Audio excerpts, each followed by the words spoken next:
नमस्कार साथियों। तो कैसे हैं आप सब लोग। उम्मीद करता हूँ आप सब लोग अच्छे होंगे। साथियों, अगर आप इस कहानी को ध्यान से अंत तक सुनते हैं तो आप समझ जाएंगे कि नर्क कहीं बाहर नहीं बल्कि वह हमारे भीतर ही है। तो चलिए साथियों, कहानी शुरू करते हैं।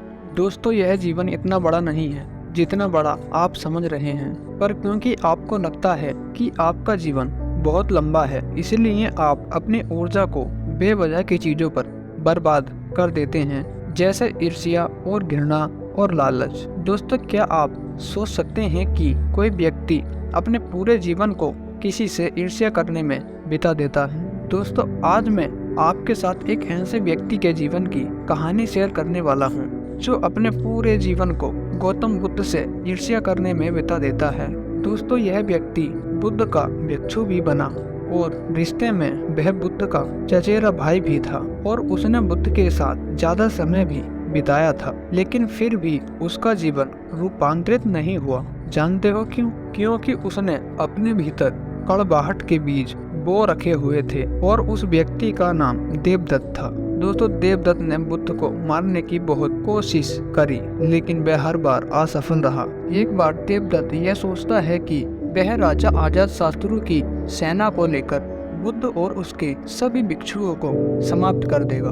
देवदत्त राजा के पास जाता है और उनसे कहता है कि राजन, आप मुझे अपनी सेना दीजिए और मैं आपकी सेना की मदद से उस बुद्ध और उसके संग को समाप्त कर दूंगा। लेकिन इस बार भी देवदत्त असफल हो जाता है, क्योंकि अब तक राजा अजातशत्रु भी गौतम बुद्ध का अनुयायी बन चुका था। राजा कहता है कि बुद्ध को मारना तो दूर की बात है, अगर उनको छोटी सी खरोंच भी आई तो मुझसे बुरा कोई नहीं होगा। मैं चाहूँ तो तुम्हें अभी मृत्यु दंड दे सकता हूँ, लेकिन जाओ, मैं तुम्हें छोड़ देता हूँ, क्योंकि अब मैं बुद्ध का अनुयायी बन चुका हूँ, इसलिए बेवजह की हिंसा मुझे शोभा नहीं देती।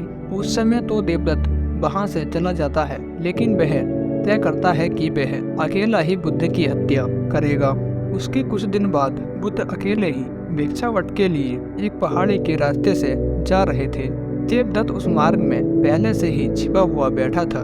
उसका उद्देश्य था कि मौका मिलते ही वो बुद्ध पर हमला कर देगा। जब बुद्ध देवदत्त के निकट जाते हैं तो देवदत्त एक वृक्ष के पीछे छिप जाता है, क्योंकि इतनी हिम्मत बुद्ध के शास्त्रों में भी नहीं थी कि वे बुद्ध पर सामने से वार करे। इसलिए देवदत्त भी पीछे से छिपकर वार करता है।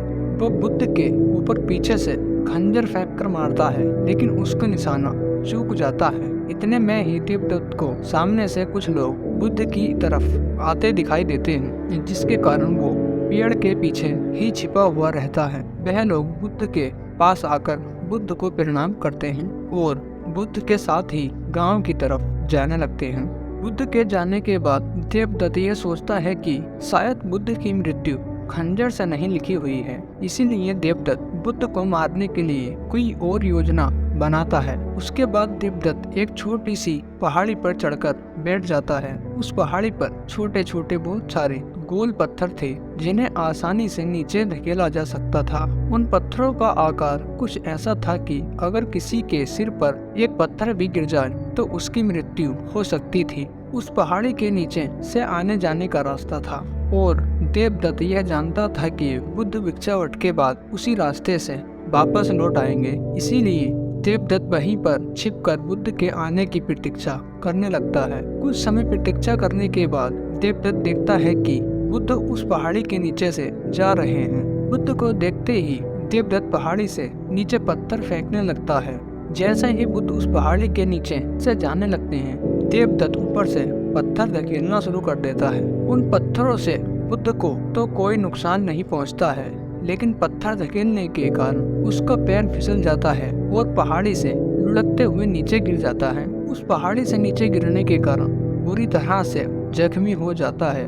बुद्ध यह जानते हुए भी कि देवदत्त उनके प्राण लेना चाहता था, फिर भी वे उसे जख्मी हालत में अपने भिक्षुओं के पास ले जाते हैं और उसका उपचार करना शुरू कर देते हैं। और यह देवदत्त का अंतिम समय था, यानी कि देवदत्त ने अपना पूरा जीवन बुद्ध से ईर्ष्या करने में बिता दिया था। देवदत्त अब होश में था और अपनी अंतिम सांसें गिन रहा था। उसकी आंखों के सामने से उसका पूरा जीवन गुजर रहा था, लेकिन इस बार उसकी आंखों में पश्चाताप के आंसू थे और उसे अपनी गलती का एहसास हो रहा था। उसे अब यह समझ में आ रही थी कि जिसके वह प्राण लेना चाहता था वही उसके प्राण बचाने के प्रयास में लगा हुआ है। देवदत्त की आंखों में अब बहुत आंसू निकल रहे थे और वो बुद्ध की तरफ देख रहा था। बुद्ध उसके शरीर पर लेप लगा रहे थे।